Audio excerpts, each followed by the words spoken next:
Right now, Singapore is pouring $10 billion into a single airport terminal, the most advanced one ever designed.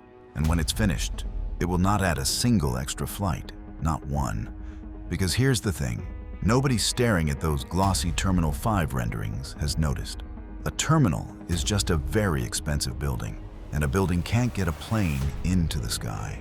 So to actually pull this off, Singapore did something quietly astonishing. It went hunting for a runway it already owned, a military one. And what it's doing to get its hands on that runway is far stranger than building Terminal 5 ever was. From our earlier Singapore video, you'd already know Changi is the airport the rest of the world quietly measures itself against. And Terminal 5 is its boldest swing yet. A mega terminal rising on 1,100 hectares of reclaimed land east of the current airport, big enough to swallow 50 million passengers a year on its own. That would push Changi from 90 million passengers a year to around 140 million, nearly double. But here's where the fairy tale cracks. Last year, Changi handled about 68 million passengers across 2 runways. 2. And no matter how beautiful Terminal 5 is, those 2 runways are the ceiling. A gate without a runway slot is just a room with a view. You can process 140 million people inside the building, but if only enough planes can physically take off and land for 90 million, the other 50 million never leave the ground. So the real Changi story was never the terminal. It was always the concrete you land on. And Singapore's answer to that was hiding in plain sight, a few kilometers to the east. Because Singapore didn't simply decide to pour a third giant strip of concrete next to the airport. It already had one. Sitting east of the passenger terminals was a runway most travelers never knew existed, because it didn't belong to the airport at all. It belonged to the Air Force, designated 02 right/20 left.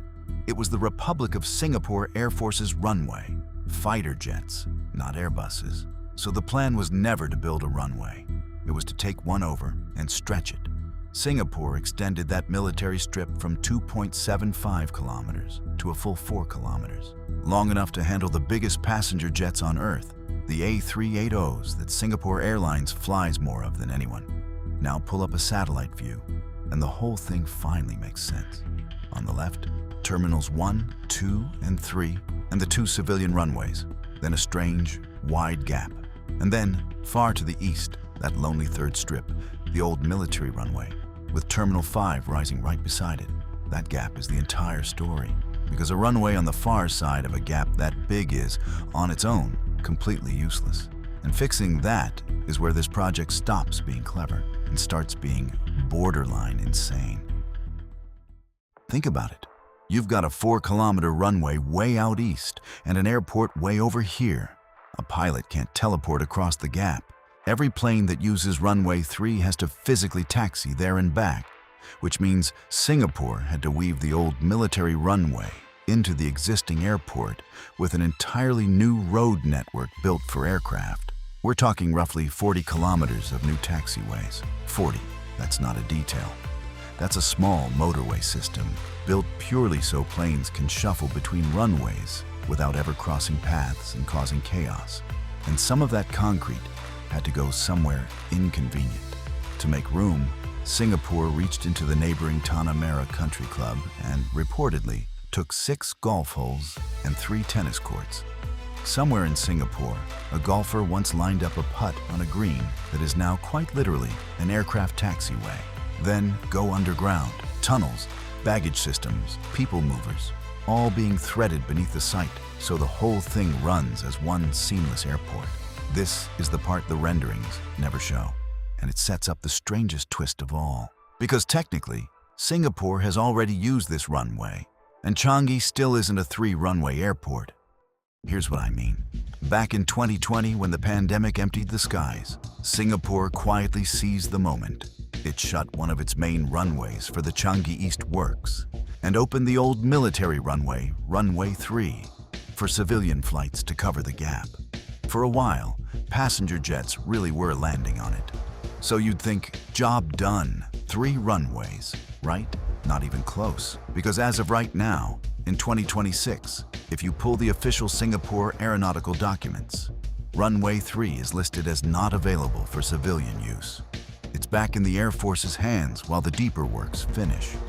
Singapore has technically flown civilian jets off its third runway, and yet Changi still operates day-to-day as a two-runway airport.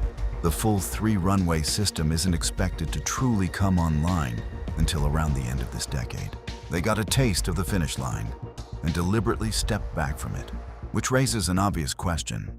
If Singapore is handing that runway back to the Air Force, where is the Air Force actually going to go? And this is the reveal that makes Changi East feel less like an airport project and more like a live-action puzzle. Singapore isn't taking the runway from the Air Force and leaving it homeless. It's building the Air Force a brand new runway, even further east, out toward the coast, so that military aviation can keep expanding at the exact same time civilian aviation swallows the old strip.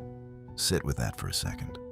On one cramped island, one of the most land-starved countries on the planet, Singapore is simultaneously enlarging a civilian airport and relocating an airbase, sliding both eastward across reclaimed land like tiles in a puzzle, so that neither commercial flights nor national defense has to give up ground. Most countries can't build one runway without a decade of arguments. Singapore is quietly rearranging two airfields at once. That's the detail that makes this fresh, even if you've already watched a dozen Terminal 5 videos. Because the terminal was never the clever part. So let's close the loop we opened at the start. Terminal 5 is what everyone sees. The renderings, the headlines, the world's best airport goes bigger story. But Runway 3 is what actually makes Terminal 5 possible. Without that reclaimed military runway, its 40 kilometers of taxiways, and the tunnels underneath, T5 would be exactly what we said at the top. A $10 billion building full of gates that planes could never reach. Singapore isn't just building a bigger airport, it's rebuilding the entire system underneath and around Changi. Terminals, runways, taxiways, tunnels, air traffic control, even the neighboring military base, so the whole machine can handle its next era of growth. The building is the magic trick. The runway is the hand you weren't watching.